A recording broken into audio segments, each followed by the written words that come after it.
evening, ladies and gentlemen. Welcome to tonight's debate. My name is Zara Shadowworth and I am the chairman. Mr. Freak is the timekeeper. The adjudicator is Mr. Patrick Moritz. The topic for this debate is that the horses should stay. The affirmative team seated to my right is from Parkside Primary, and the negative team seated to my left is from Parkside Primary. The speaking time for this debate is 3 minutes. A single warning bell will sound 1 minute before the speaking time, and a double bell will sound at the speaking time. A continuous bell may be rung 30 seconds after the speaking time, in which case the speaker must sit down immediately.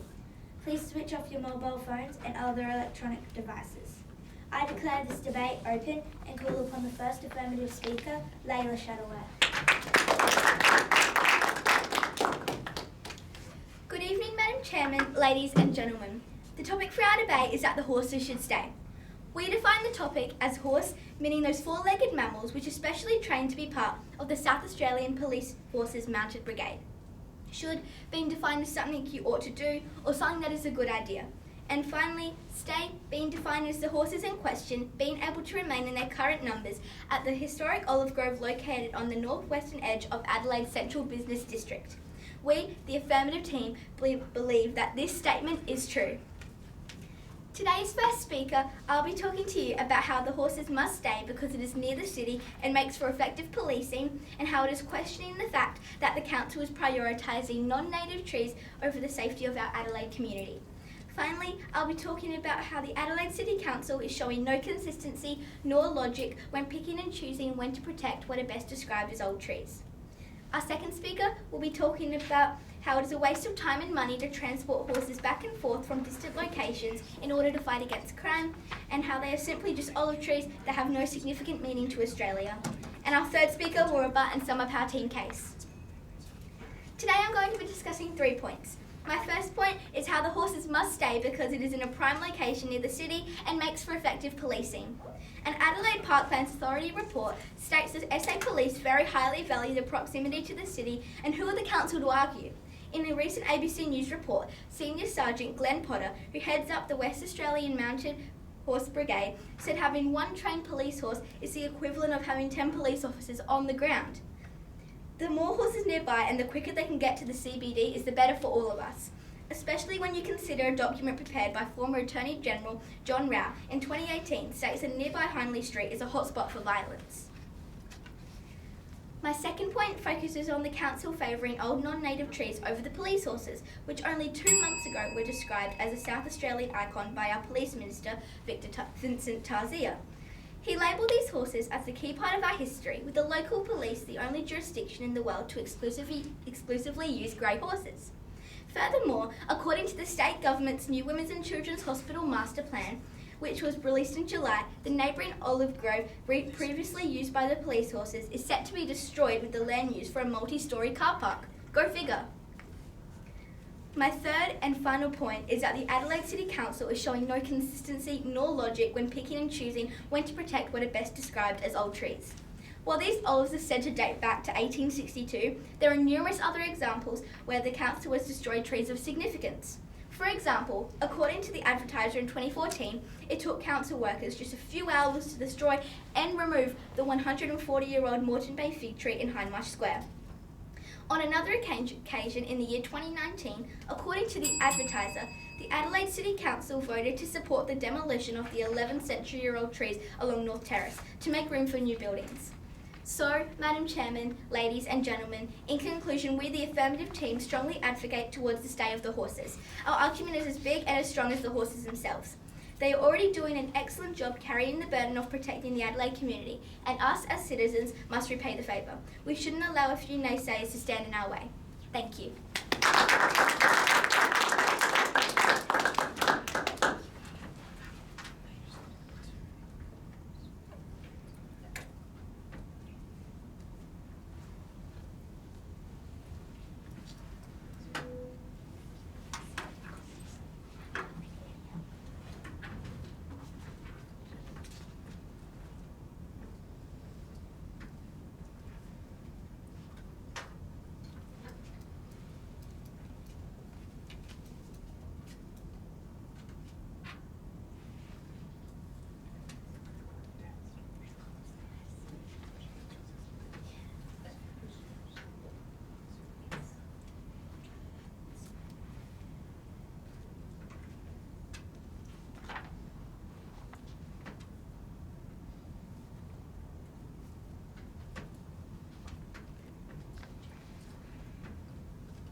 now call upon the first negative speaker, Jessie Gaylormore.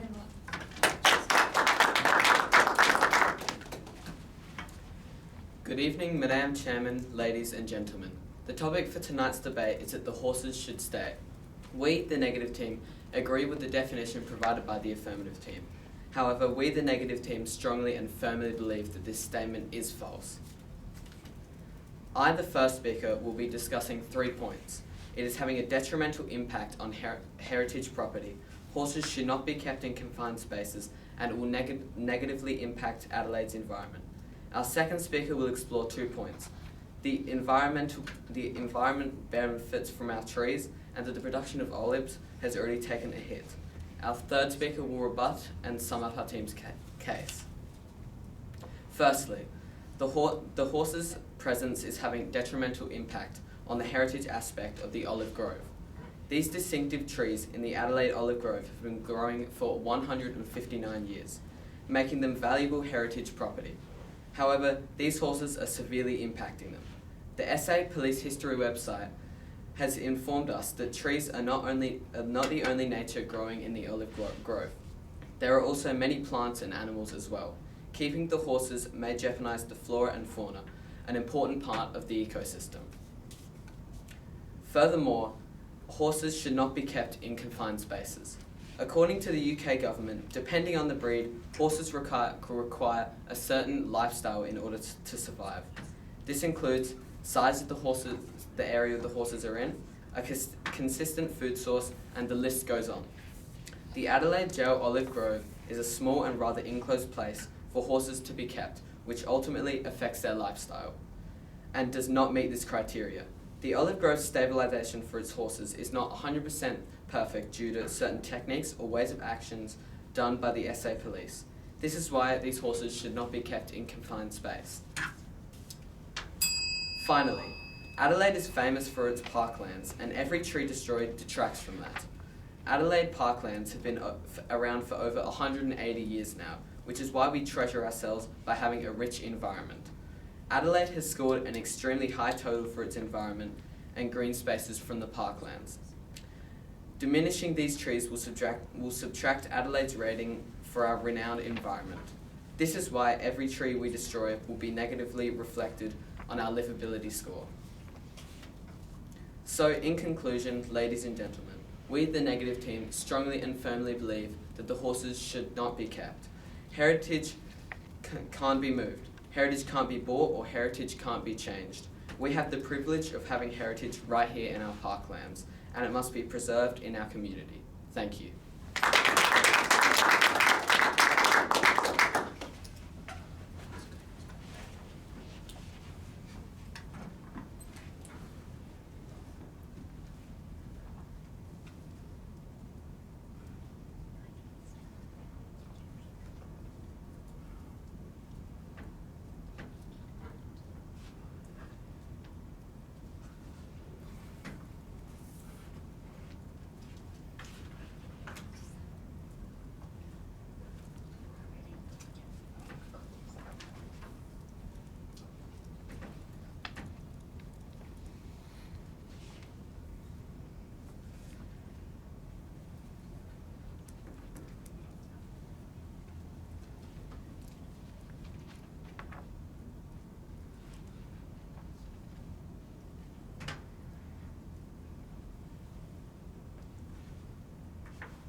I call upon the second affirmative speaker, Stella Doris.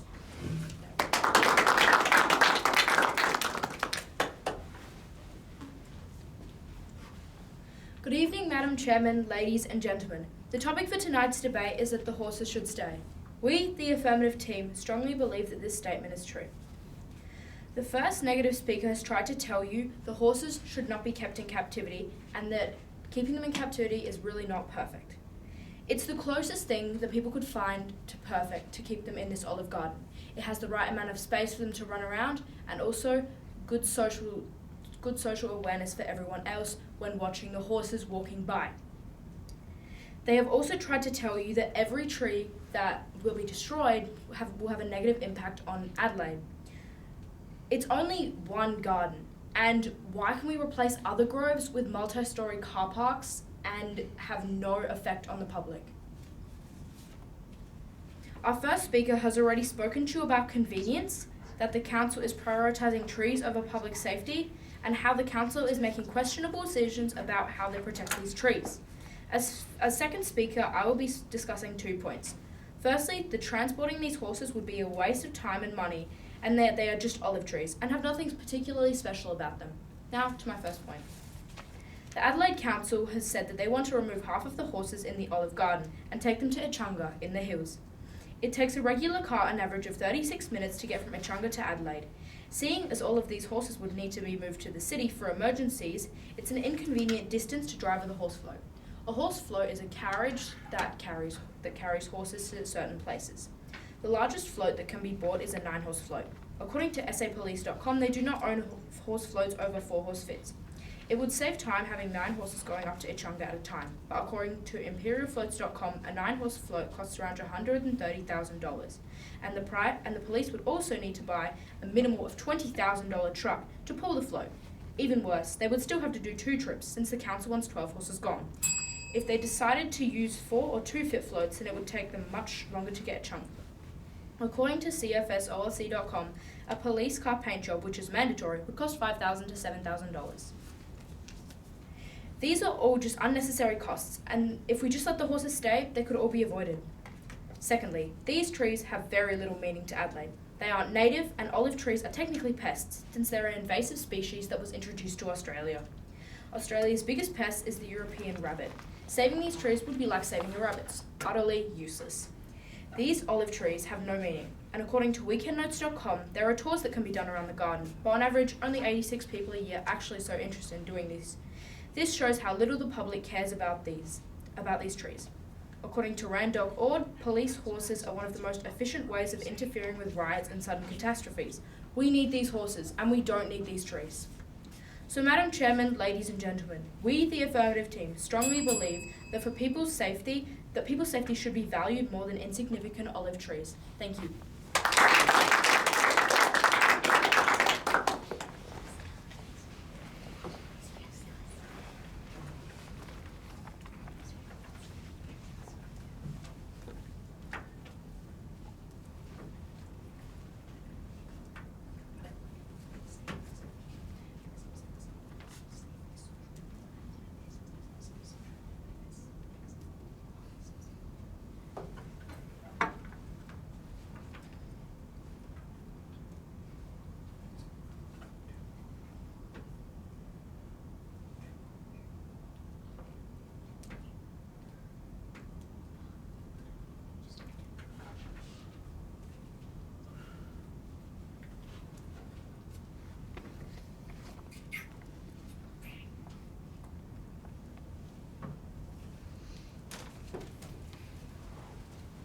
I call upon the second negative speaker, James Wheeler.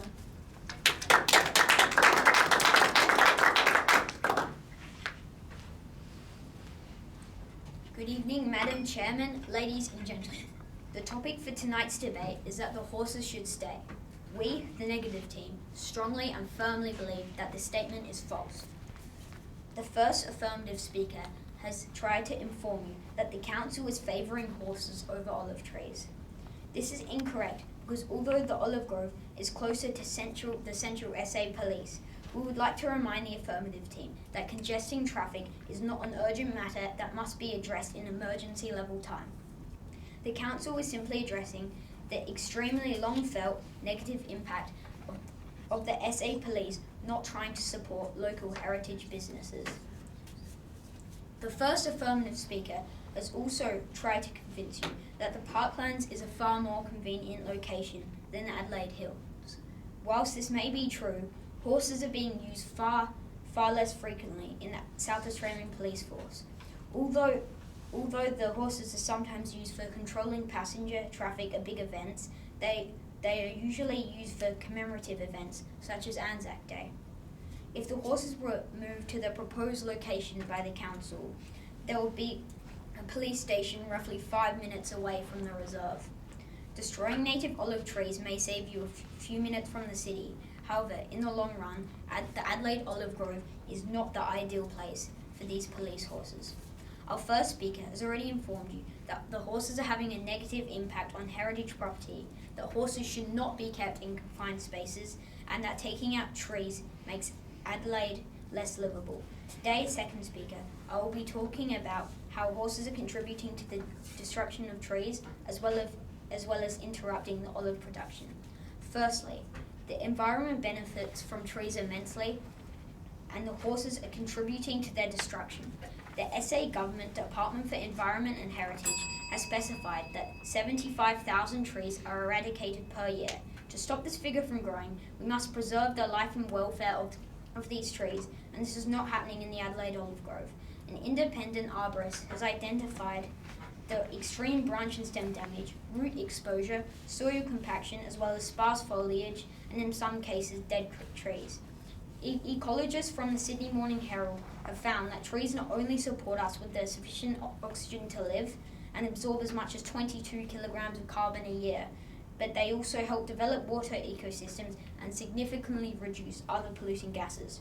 The horses should not stay because they are contributing to climate change and negatively towards our welfare. Furthermore, the production of olives has already taken a hit. Keeping these horses will make it worse. Although horses require area to roam, keeping them among a heritage olive grove is simply a foolish idea. The 25 horses currently occupy a meagre space of just 2.1 hectares. Following the RSPCA's guidelines, these horses require 17 times the space provided. Because of this, the horses are grazing against the olive trees. This is just another disaster to the olive grove, who have previously had to undergo land construction from yard expansion and recently developed railroads. The horses should not stay because they are interrupting the already decimated olive production. So, Madam Chairman, ladies and gentlemen, in conclusion, we, the negative team, thoroughly believe that horses...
I call upon the third affirmative speaker, Beth Lyons.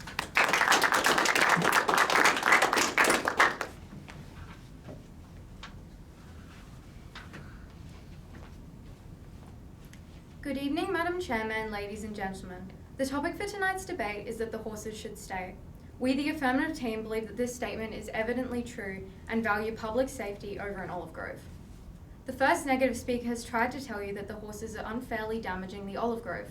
Although this is true, we need to remember that the olive trees have been damaged by a great many things in the past. It's recorded that by 1884, the olive groves in the parklands were in disrepair, needing pruning and beetle infection control, long before the police horses had been brought into the area.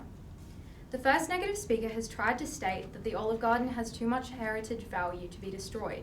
How can the term heritage value be used when referring to a 160-year-old olive garden, when in the Flinders Ranges there are 5,000-year-old Aboriginal rock paintings that are actual Australian landmarks with serious historical value and significance, not an olive garden? The second negative speaker has tried to tell you that the olive garden is important for olive production. These trees play a minuscule role in the production of olives since there aren't more than 25 trees in the plantation. There are over 30,000 other olive trees in Adelaide's regional area. This plantation is insignificant and is simply just a moderately attractive garden. The second negative speaker has tried to reaffirm the belief that the horses will have major environmental impacts. This is an exaggerated argument, seeing as the Olive Garden is highly replaceable in terms of impact, the horses are doing the very minimum. Our first speaker has stated that the current composition of the horses is the most effective and reliable way to ensure the protection of the community. She's also stated that the horses, symbolising safety, are more meaningful to the people than an olive grove, and finally has given multiple examples of recurring occasions where historical sites have been demolished by higher authorities and have had no impact on the community. Our second speaker has said that transporting the horses alone is a massive waste of time and money, only for there to be insufficient resources and a major inconvenience for the public safety, and that in simple facts, the things that are so desperately trying to be saved are just olive trees with no value to Australians. So, Madam Chairman, ladies and gentlemen, why bother pretending that an olive garden holds any meaning to the community beyond being simply a meaningless patch of land? If anything, people's eyes are more drawn to the police horses than they are to the olive trees. Thank you.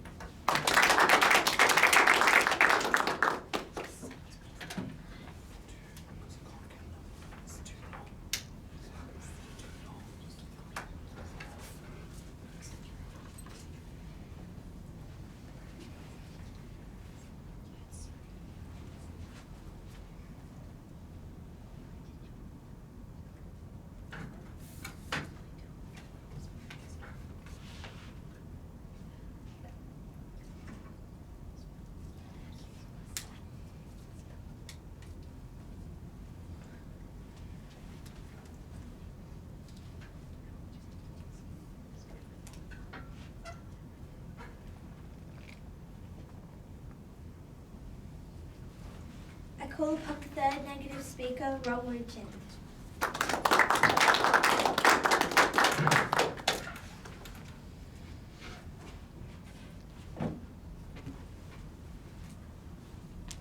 Good evening, Madam Chairman, ladies and gentlemen.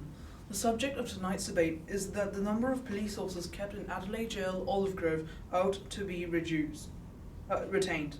On behalf of the negative team, I firmly disagree with said statement. Today, as third speaker representative of my team, I will provide you with rebuttals and a finalising statement for my team's case and justification. To begin with, the first affirmative speaker has attempted to persuade you that the continuation of the horse grazing areas in Adelaide Gaol are necessary for the retaining of an effective mounted police force. However, this statement is misleading, as the primary purpose of the mounted police force's existence is purely ceremonial, for the reason of cultural preservation and recollection of our past, presenting few practical implementations. Thus, a meagre reduction of nearby horse numbers will not have an overarching negative impact on South Australian Police's ability to manage and cope with situations. Although undeniably, there have been times when the mounted forces have been deployed to maintain order and detain riot mobs. Their presence and effect can effortlessly and rationally be replaced by specially trained operation units that can more functionally and control and restrain crowds, much like their mounted counterparts, without risking damage to horses. A slight diminution of proximate steeds won't have a direct negative impact. Furthermore, the second affirmative speaker has attempted to persuade you that the transportation of these horses is impractical. Realistically, however, moving is for the better. It will in fact benefit the horses far more. In the central business district, there is an excess of noise pollution and a lack of land, which all amounts to reflecting negatively upon the horses' well-being. On a police property in rural areas, much more tranquility is available. One such property on the outskirts of Adelaide is 25 hectares in area. So, the fear for costliness is but an ill-founded suspicion. So at last, Madam Chairman, ladies and gentlemen, although the few shallow benefits of maintaining a populous nearby group of horses in the Adelaide Gaol, Olive Grove may appear to overpower the costs at first, with careful deliberation, it is evident that the expenses clearly outweigh the advantages. Not only is this damaging heritage property with vast monumental amounts of cultural value, It is jeopardizing the natural environment and detrimental for horses, as well as further imperiling the already uncertain olive industry. So before jumping to a hasty, haphazardly contemplated decision, let us ponder first over the possible impacts upon ourselves, the horses, and the natural world. Thank you.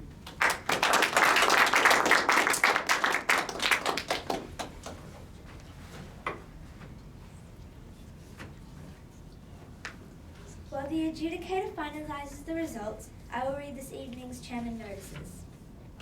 We are delighted to announce that, subject to COVID restrictions, the grand finals will be held in the House of Assembly Chamber, Parliament House, on Saturday 25th of September 2021.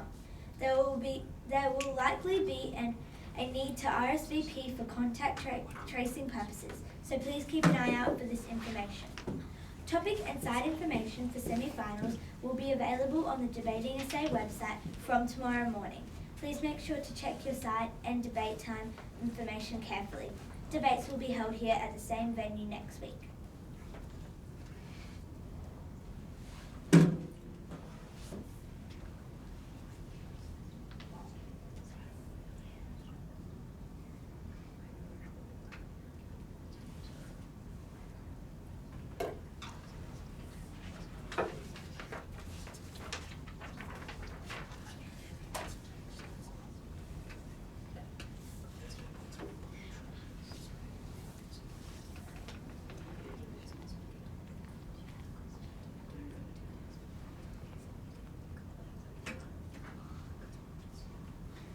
Are we doing, it is on the sheet to do question time tonight. It's not on this So it's not on that one? That's right. Did you want to while I keep finalising? No, that's fine.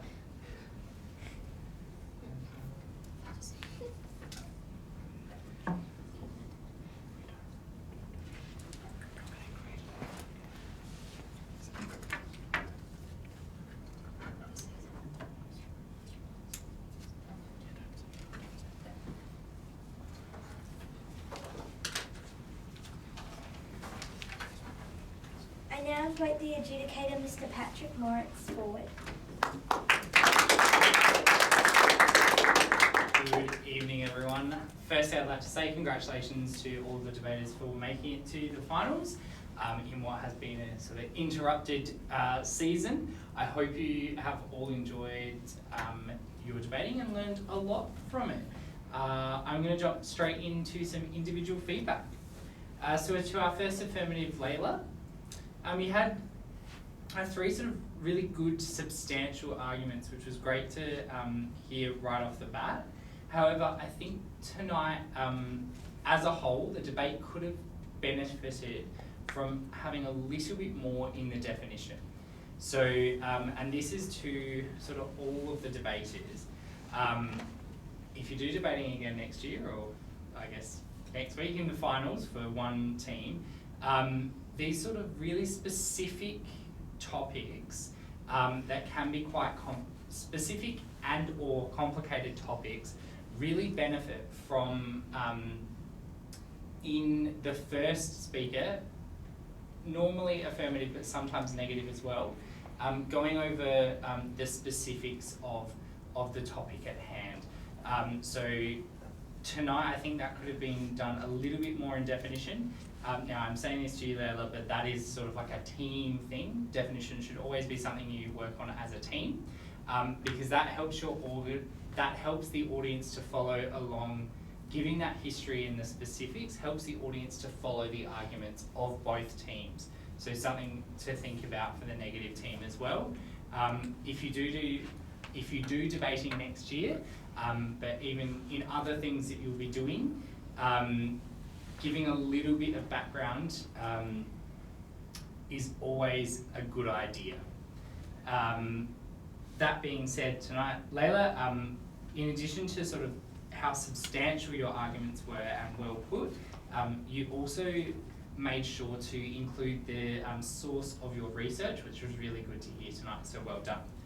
And to our first negative, Jessie. You were a very clear speaker, and I thought you spoke really well for the size of the room. However, tonight we were missing from you a substantial rebuttal point, which is needed as a first negative speaker. I thought you did miss an opportunity to give a quite substantial rebuttal point tonight. But when you did get into your own arguments after doing your team split, you were quite methodical in how you approached your arguments, so they were very easy to follow. And I think I can speak for all the audience here tonight that we were with you every step of the way there, which makes your arguments a lot more compelling, so well done. And to our second affirmative, Stella. A couple of really good rebuttal points there tonight, which is always really good to see. I would caution you that when you're not a third speaker, and again, this is to everyone, you don't need to have 2 points. It can be a good idea to leave another point for your third speaker. And Stella, tonight as well, I really liked that you, in your second rebuttal point, you linked to what your previous speaker had said. The next step, make that explicit. So say, as my first speaker said, this, and this. It helps to strengthen your team's case, which I think you did a really great job of tonight with your arguments. Again, very well explained, and you took us through those processes step by step, and stated your research well as well. And our second negative, James. Again, good rebuttal, but maybe just a little bit too much because you did get to the second bell there. So I think cut back on the rebuttal so you can have a little bit more time for your own points.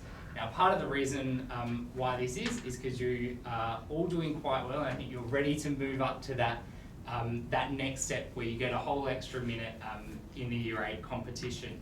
So yeah, just a little bit too much there tonight, James. Really good research coming through on your in your speech as well. That was really good to see, and I could see your attempts to link all of your research back into the topic, so keep working on that, and it makes your arguments even stronger. And to our third affirmative, Beth. Great amount of rebuttal tonight. I think you had 4 points, which is really fantastic to see, especially as a third affirmative speaker. Your first 2, I thought you could have gone a little bit further with. So the idea that, so particularly the idea that, sorry, let me explain this properly. When you stated that these trees aren't heritage because we have, older sites of Aboriginal heritage, that's really a false equivalence, because realistically we could have something that's heritage listed from 10 or 20 years ago. Maybe not, I'm not sure about the definition of heritage, but they're different types of heritage. So that one didn't work as well. However, your last 2 rebuttal points were really, really good. About the olive production, I thought you handled them very well in sort of saying, well, these 25 trees are insignificant, so that point isn't valid, and about the environmental impact as well. That was really well done, those 2 points. And to our third negative, Rong Wu. Really good speaker, very confident when you were speaking. However, what I would suggest for you is, I think you do need to be a little bit more concise. So a lot of what you were saying was quite wordy, and it's always good to use appropriate words, but get to the point a little bit more. Sorry, I didn't take down any specific examples, but you talked around a couple of the points a bit too much. So the most effective rebuttal, for example, is this is what the speaker said, this is why it's wrong, and then you expand upon those reasons why it's wrong.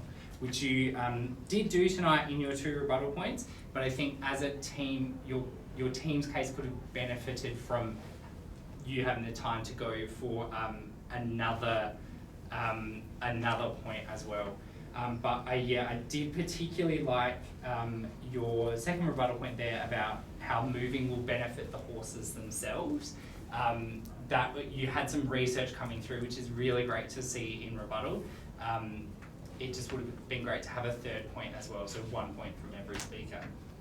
So once again, congratulations to all of the debaters tonight. I felt it was a really high quality debate, but the team that I felt had the strongest case overall tonight was the affirmative team.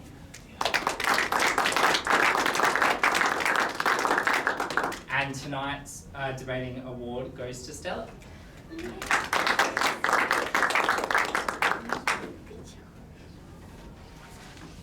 I call upon a member of the runner-up team to give their vote of thanks. We'd like to thank everyone for coming, and we'd like to thank the adjudicator, the timekeeper, and the chairman, we'd like to thank Nazareth College for hosting this debate. But most of all, we'd like to thank the opposition team for putting up a really good debate.